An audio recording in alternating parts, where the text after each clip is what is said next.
This is the ballad of a guy named Jackalope Jim. He was the West's quickest draw, and no one could beat him.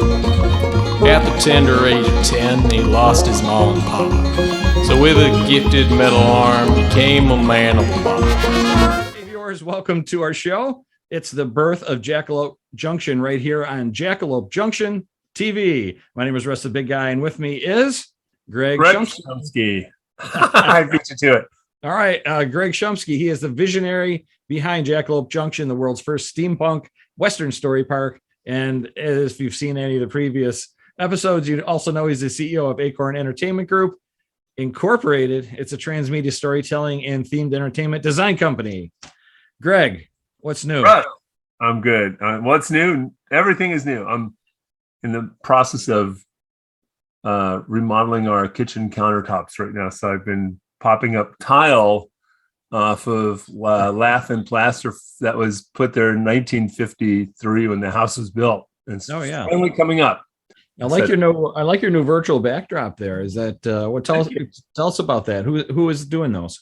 So the backdrop that's looking at Jackalope Jim's, that's his sheriff's office, and the corral where they keep his horse Sparky, as well as the Jackalope Jalopy is stored there. And then the other shops, including the photographer and some other stuff. And that's from a model that was done by Ron Vance in SketchUp. And he added the trees and everything in the model. And he did some just standard renders of it within SketchUp. I don't think he used Lumion, but he just did a standard SketchUp renders with some lighting. And gave us, and we got those. So I used to be a big Photoshop artist kind of guy, and I have time once in a while to put. I used to teach Photoshop. Oh, no so yeah. So I thought, you know what, I want these to look a little nicer, so I'm just gonna go into Photoshop and I'll add some street in there, and I'll add some lights. And one of the cool new filters in Photoshop I never knew they had was replace sky. Oh. So you say replace sky, and it looks for the blue sky area, and it goes, okay, what do you want? You want a sunset? Do you want this? You want this? You want this? And I say click, and it's like, we used to joke back when I used to teach Photoshop. It'd be nice if they had, or when I taught 3D even and 3D modeling, where's the make dragon button, right? Well, now they have the make dragon button in Photoshop with their sky filter. It's pretty cool. So wait, does it literally puts a dragon in the sky? No, it makes the sky though for you. So because why does it say dragon? Is that what you said? No, I'm just kidding. When I was teaching 3D modeling, people say, how come there's not a button that just says make dragon? Yeah. 20 years ago, right? So all right. So in Photoshop, there's always stuff we want. Now there's literally a sky button. It's just, all right. I'm so naive sometimes. I thought because with all the dragons and all the TV shows and everything, I thought I know people who like dragons are really into them. I think there probably is a make dragon button in some 3D app now, but Photoshop's got the sky thing, and when you add the sky, it's kind of cool because it changes the lighting a little bit, because I want something dusky. And so when I click the dusk version of the sky, it changed the lighting a little bit. And then I went and I added, little lights to the trees. Yeah, I like it. And then over here, there's little string lights in the tree back there. And it's I feel like there might need to be, as beautiful as it is, I feel like it might need to have more of a steampunk vibe to some of the stuff. Or is this the newer portion of the town? This is the older portion of the town that was more the clapboard type of stuff before they started getting really kind of Victorian. But what's kind of cool is on the shops there's going to be steampunk signage and stuff like that, and more copper and moving things, which will be a lot of fun. Look, I'm cutting myself out. I'm despairing. There'll be more moving. So the signs will be animated and stuff with gears and all sorts of fun stuff. It'll give that steampunk feel, whimsical feel. Remember we talked about earlier my new not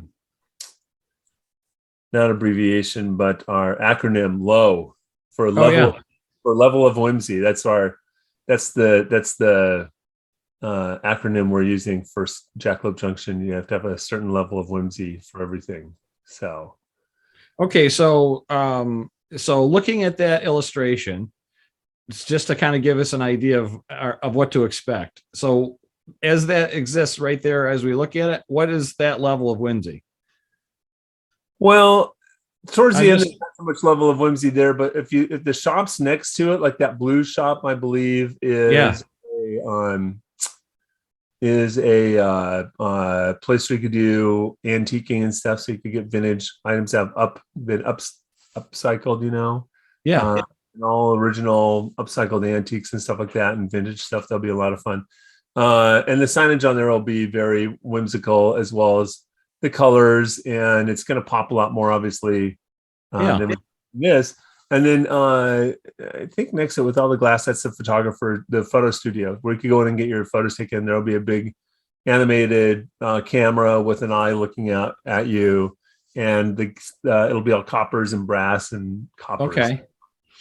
Copper and brass with an animated camera that has with the shutter opening and closing. And the gears, you'll see all the gears, the mechanisms that make it work and stuff. They'll all be exposed and stuff. So it's gonna be a lot of fun. So you could come to the park. What's kind of cool is you could come to the park, and we're gonna have a real vintage barber shop, and you can get your hair cut if you want by a barber we've actually found from the 1800s, who found his way to our time. It's actually so Nice. and then after you get your haircut, you go get a vintage photo taken. So the photography studio will be not only where you dress up, in vintage stuff like you can do at Old Town and stuff like that, but the cool part is that your picture will be given to you not on paper but on tintype. Ooh. Yes, so you'll take a collectible tintype home of you and your family, or you and your loved one. So on a level of 1 to 10, 10 being the highest level of whimsy. Yeah. So would these experiences each be a 10, or would they be like an 8.5, saving 10 for the big camperama bonfire at the end? So the camping experience is going to be a 10 for level of whimsy. Okay. This will all be like in the 7 to 8. Okay. It depends. Well, once we get more into the signage and stuff like that, we got some really great ideas for the signage and stuff that's really going to really kind of bring it out. And of course, there's a lot more layers we need to add on to, but we're getting there. I part of the original idea was to make it look kind of more like Calico, like I had mentioned before in another podcast, to give it that old worn Western look. And that's great. I mean, Knott's Berry Farm nailed it, and I don't want to duplicate Knott's Berry Farm. No. And then on this. yeah, and then the other hand or side of the coin, you've got Disneyland's, Frontierland, and Magic Kingdom, and that's really cool. But that's the clean, nicely painted Western town, and we really want to add in a lot of Victorian elements to this with the steampunk, obviously. Plus, we're going to have a lot of steampunk stuff going around as well. We're going to have vehicles. We're going to have robots, all sorts of stuff that you wouldn't typically see at Knott's Berry Farm or Frontierland. Well, it seems to me that closer to the mine where some of the original buildings were, and then the first development started, that they'd be older buildings or older style, or they'd be, do-it-yourselfer type of, very heavy on the like DIY steampunk stuff, Right. Use resources, found items with resources that are readily available just to keep mining. Yeah.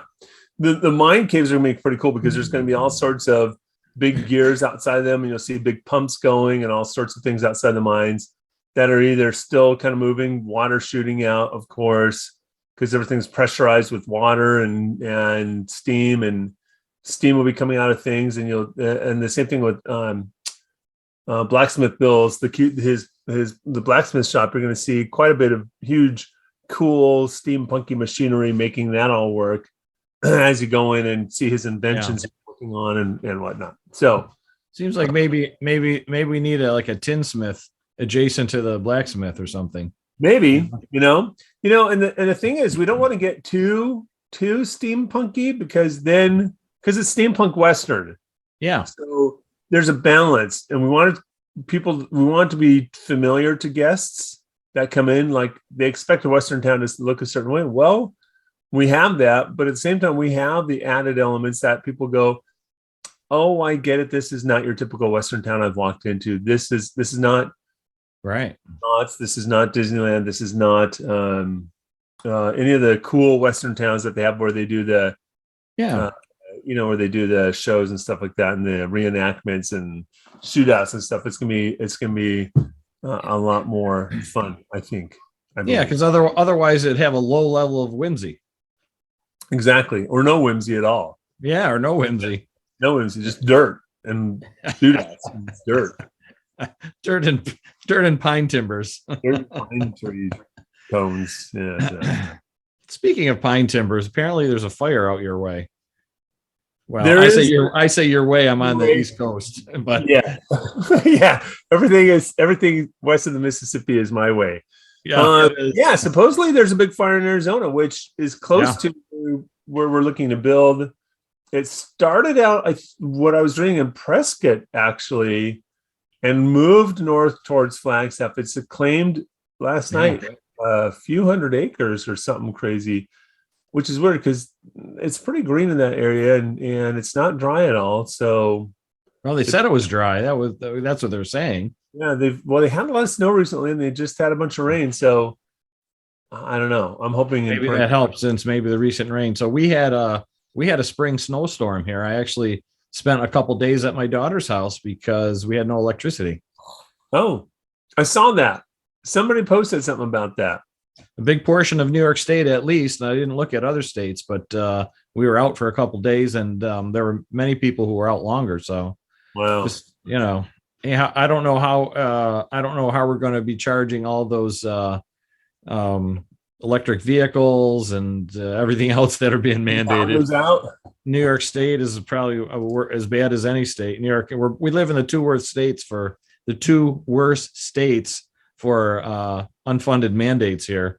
If you will. And we talked about it. I don't know if we talked about this, but the thing is that California does not have the infrastructure or the grid to support what we have now, and and then they want to add in. I mean, every summer we have rolling blackouts throughout the state. Yeah. So if they want to go all electric cars, well, you're getting a lot of stranded people, and if your Zoom is down and your computers are down, I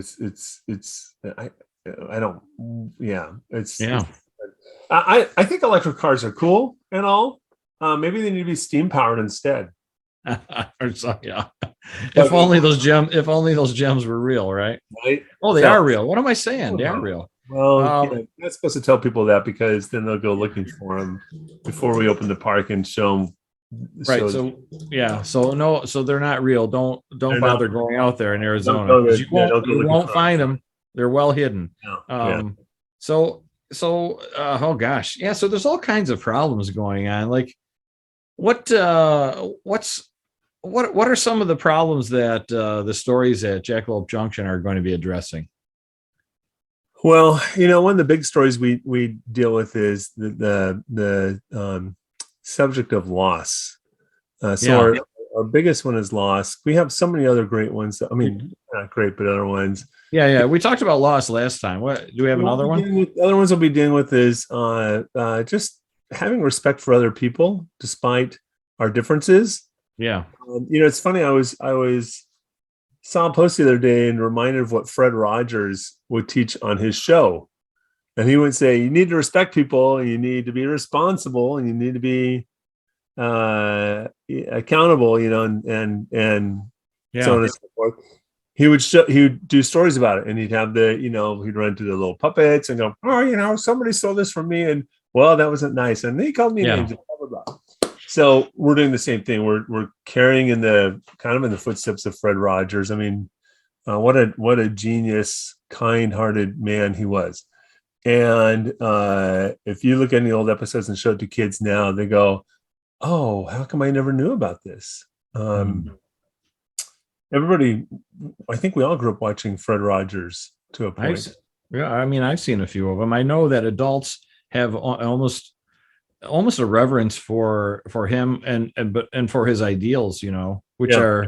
which are really not original, you know, to No, him necessarily. But it's yeah, go ahead. oh, I don't know. It follows the Judeo-Christian philosophies, but probably many others too. But just, you know, love and kindness and personal responsibility Right. that's a big one for me. It's like, Well, and that's what we want to do is remind people what those things are. You know, you have nowadays, you have people that if they don't agree with your yeah, whatever it is you subscribe to or you're prescribed to subscribe to, whether it's your religion or your faith or your beliefs or your politics or whatever, you have people that will have a kind heart to say, okay, tell me why you believe such a thing. And let's talk about it. Let's have a debate. Let's have or even just a conversation. let's have a conversation about it to figure out why you feel the way Right. you do. And even at that, if I don't agree with what they're saying, I go, well, you know, we can agree to disagree, but I still think you're a great guy or a great gal or whatever. Right? That's how we need to be. We're all part of the same human race, made in the image of God. So we need to treat each other as such. But we have a lot of people nowadays feeling entitled. We have a lot of people that feel like they deserve more. And if you don't agree with them, then you are their enemy all of a sudden. And I don't know where that stems from. I mean, I'm not sure either. It's interesting. It's an interesting situation because it seemed like if you could, it seems to me that maybe it's a vocal minority first of all, but if there's another person and you have 7 things that you agree on, you know, or 8 yeah, things that you agree on, but 1 or 2 maybe you don't. yeah. Like, why would That's you focus extreme. on the 2 that you don't, and Well, then want to erase or block or you know, erase the person, you know, who had the different ideas? I mean, that you wouldn't agree with. Why wouldn't you gravitate to and embrace the 7 or 8 you have in common? It's illogical to me. It doesn't make sense. Well, the beauty of what makes us who we are as humans is that we can agree on things and we can disagree on things and we can all have our Yeah. own opinions. And sometimes your opinion may be different than mine, but it might be better than mine. Who knows? If you scream and yell at each other, you get nowhere. But if you come together and go, you know, I was thinking this, or this is what I believe in, here's why, and here's all the facts as to why, or blah, blah, blah, blah, blah. Then if you're going to have a rational conversation with me, I'm more than willing to sit down and listen and go, you know what? He's got a point. I should look into that more. Or if they're basing it off things I know that I'm well versed in, and they're using it incorrectly, then I can say, you know what? Here's the reasons why that argument doesn't hold water because of this, this, and this. You know, and you do things with a certain maturity, and obviously you need to be well prepared so you don't look dumb at the end of the conversation or in the conversation.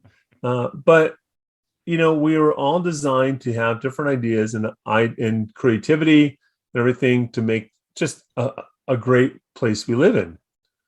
I mean, you know, if everybody if there hadn't been like Steve Jobs and Walt Disney, we would never had the Apple computer or Disneyland, and something completely different. And when Walt Disney wanted to build Disneyland, he and a couple of his guys went to the big amusement park expo convention in Chicago or wherever it was. And he had all these execs. He got a nice rooms, a suite, and they had alcohol and everything. And had all these execs from all these other amusement parks come see the models of Disneyland and the artwork. And everyone said, this is a stupid idea. That's a waste of money. Why do you want to put grass somewhere? It's going to maintain it. Why do you care about painting everything every day? So on and so on and so forth. Nobody cares. Blah, blah, blah. You know, you're going to fail. You're going to fail. You're going to fail. But Walt said, you know what? I'm going to do it anyway. So fortunately for me with this, I haven't had anybody say, oh, Greg, a steampunk Western park that's 20 acres, you're going to miserably fail. Yeah, a lot of people have said this is the greatest thing ever. How come no one's ever thought of it before? And how'd you come up with the characters and stuff? Well, that's all God. I'll say it out there. It's God. But now it's a case of finding investors that believe in it, that understand it. Because there's some investors that'll go, yeah, I get it. It's kind of like Silver Dollar City. Well, no, it's not. And they think theme park, and I have to explain to them, no, it's not a theme park, and we're rooted in biblical values. Okay, and that's the Old Testament, the New Testament, Judeo-Christian values. We're rooted in that.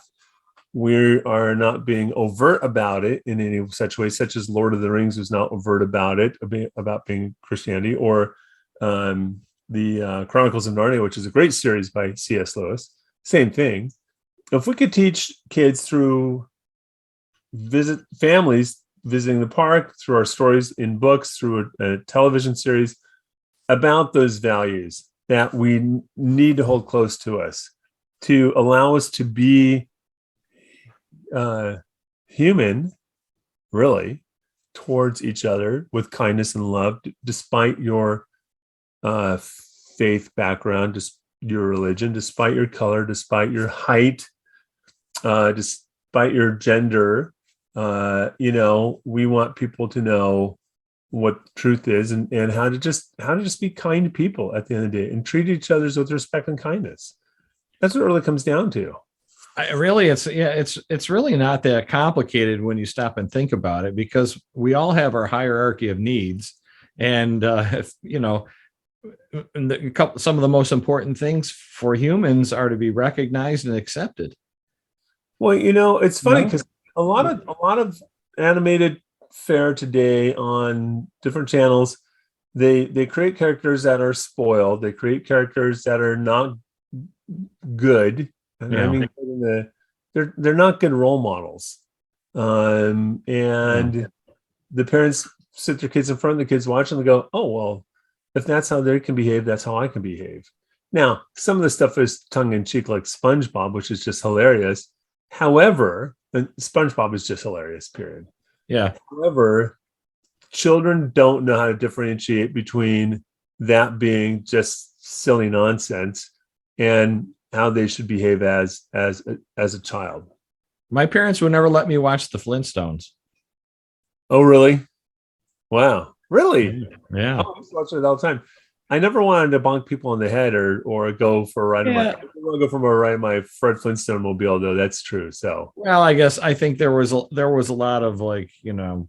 I haven't watched it in forever, but if you watch it now, think there was deceit and lying to each other, and and double, and there were some double entendres in there too that obviously probably never got as kids. That now there's kind of adulty jokes in there that we as kids have never gotten. You can watch them now on YouTube and go, oh my gosh, I can't believe Barney said that, or whatever. As a kid, you're like, okay, whatever. And as an adult, you're going, oh my gosh, Barney made it.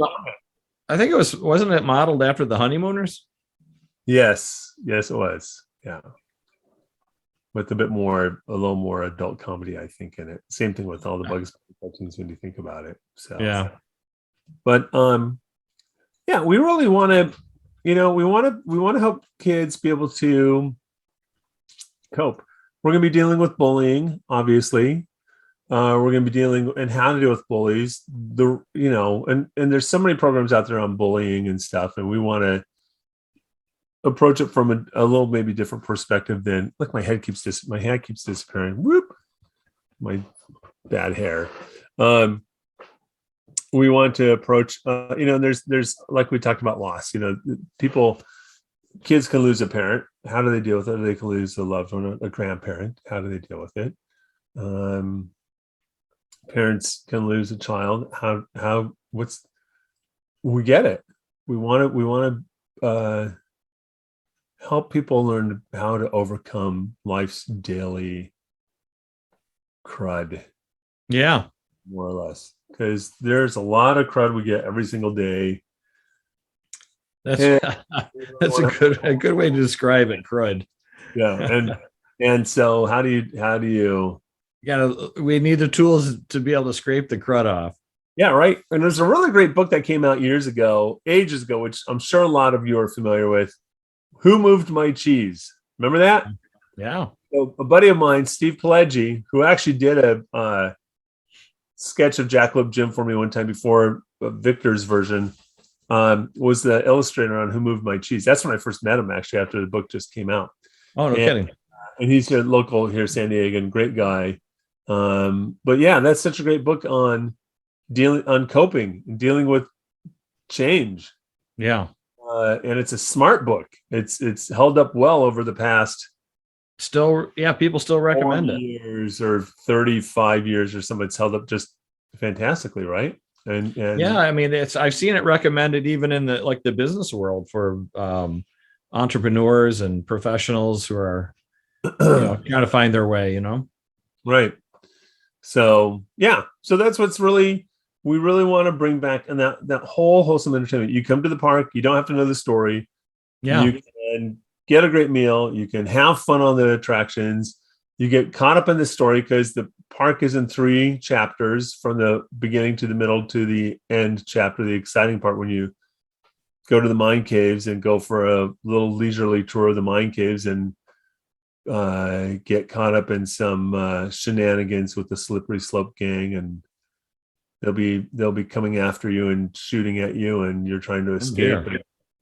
The sheriff, Jackalope Jim, and his buddies are trying to catch him, and it's going to be a whole lot of hijinks. I think about often.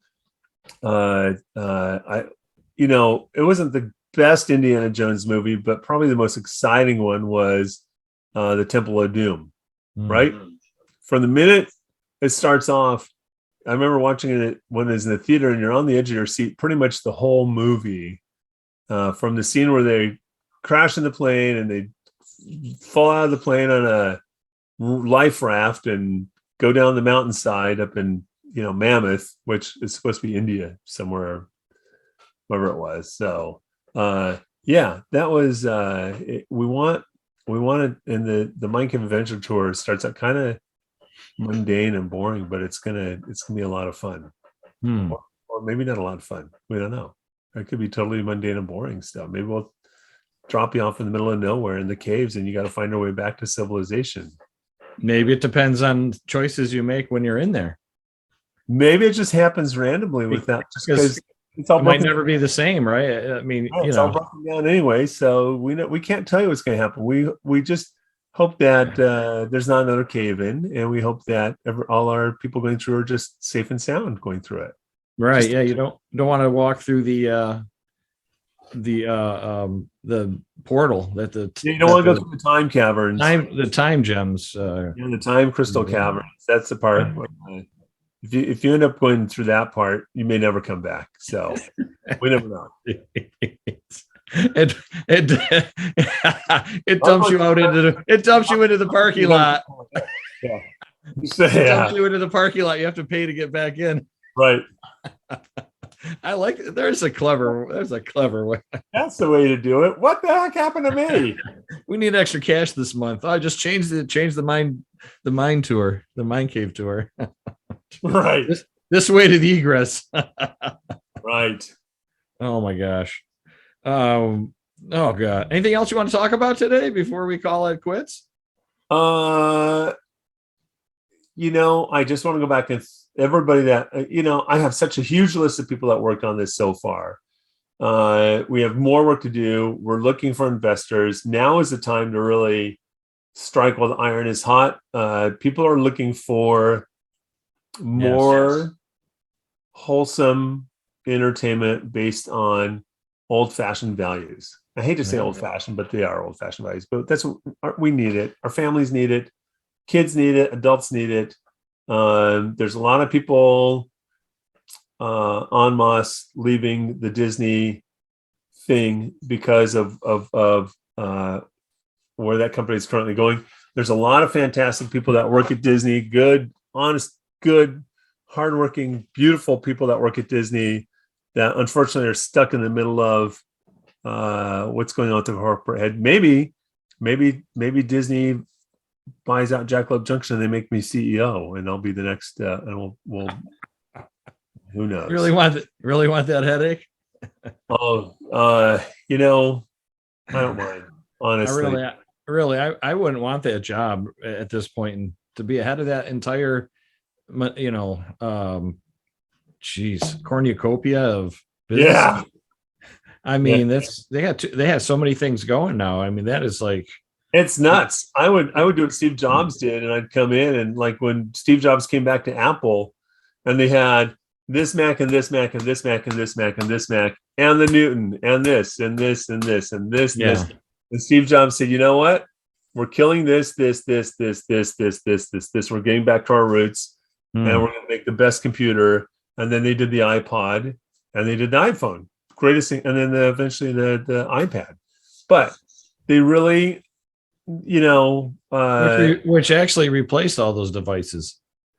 Yeah, pretty much, right? Think about it. Yeah, you can do the iPad with you and make calls on it. I mean, you can, but that's kind of stupid. So, I would love to do that. Get rid of all my phones and just have Bluetooth with my iPad. Right? I don't know why I haven't. I totally get it. So the point being is that if I was CEO of Disney, I would shut off a lot of unnecessary stuff. Honestly, it doesn't. It's costing them money. I would bring it back to to their roots. Honestly, that's what I would do, and I think a lot of people would love to see that. From what I've seen online and stuff, Jackalope Junction is basically the roots of Jackalope Junction are what the roots were of Disney at one time. Yeah, and everything old is new again. And what you were talking about doesn't have to be old-fashioned values. They could be, reframe it. They're new fashion. They're newfangled. They're contemporarily required for our survival. Exactly. Basically. Right. There's a really great statue on the East Coast in a neighborhood. I don't know if you've ever seen it.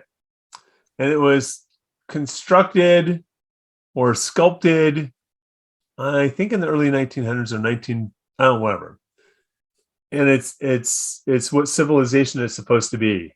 So there's kindness, judgment. It's got all the points of what a society is supposed to be on it.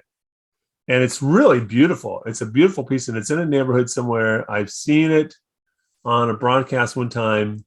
And I think we'll have something like that in the park. I think that'd be really cool to have that. Yeah. I thought this was a trick thing. I thought it was going to be the Statue of Liberty or something. No. It's actually in a neighborhood. It's about 20 feet tall. Okay. And it's in an actual neighborhood somewhere. It's really kind of an odd place to have it. But we want to do the same thing in the park to remind people about it. But people can come to the park, have a great time, go join the Jackalope Junction, the Jackalope Jim's Deputy Sheriff School for the day, and have a blast doing that. I want to do that. and right, you get your picture taken, and you get a tin star. Yeah. And every year you get a nice little birthday present from us. Or you could spend a night with your family under the stars. How fun is that, right? I would love to do that, long as there's no scorpions. No scorpions or snakes or mosquitoes. But there'll be you spend the night under the stars in a teepee or a covered wagon, and you get dinner, and the next day you get chuck wagon breakfast and hit the park. We're gonna have lots of fun live music from local bands, and who knows, maybe certain celebrities might show up and perform over by Paula Pig's cottage. Yeah. And we eventually want to expand with a cool water park that will have it'll be a very unusual water park, let's put it that way. So you're gonna be going through caverns and all sorts of stuff. Oh, that'd be awesome. Yeah, so we have plans for a lot of really, really cool stuff. It's just and then the ranch. Now we're looking at another piece of land that's 680 acres, believe it or not. That's even cheaper. So we want to put in a ranch. It'll be a working ranch. We'll work with 4-H and FFA, and we're going to teach families about raising small livestock and growing vegetables. That's great. Yeah. And you can go on horseback rides. We'll have horses. So you can go on guided horseback rides.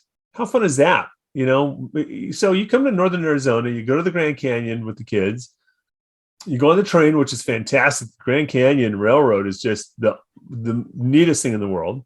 You go for a day, partial day to Arizona and see bears. And then you come hang out. Oh, you can go they have a mountain coaster now too that went in. And then you hang out at Jackalope Junction for a few days. Spend the night. Eventually we'll put an RV hosted thing in and with a campfire and everything and an amphitheater at the RV park and make it really kind of a resort. That's the we have an event center going in with I'm hoping a concert venue as well. And we'll make it a really great place that you come and stay for 2 or 3 days affordably, Yeah. cost you thousands of dollars and you go home with great memories. And we're going to do a lot of fun stuff like a date night, Friday and Saturday nights. Date nights will be half price and, go to the barn for the Friday and Saturday night hoedowns. It's going to be a blast. Well, I'm looking forward to it. Yeah. Me too. All right. Listen, if we gotta end this episode and let's put a request out. If someone has some questions or comments, please send them via YouTube, which is where these are posted, or maybe directly to me or to Greg. Greg, you have a email? Yep, you can send them to Greg, that's me, at acorn-eg.com. Or they can email me at jackalopejunction@gmail.com. So yeah, send some comments or questions to Greg, and we will address them on the next episode of Jackalope Junction TV, The Birth of Jackalope Junction. It'll be episode 7. Thanks, Greg. Have a great one. Thank you, sir. Take care, Russ.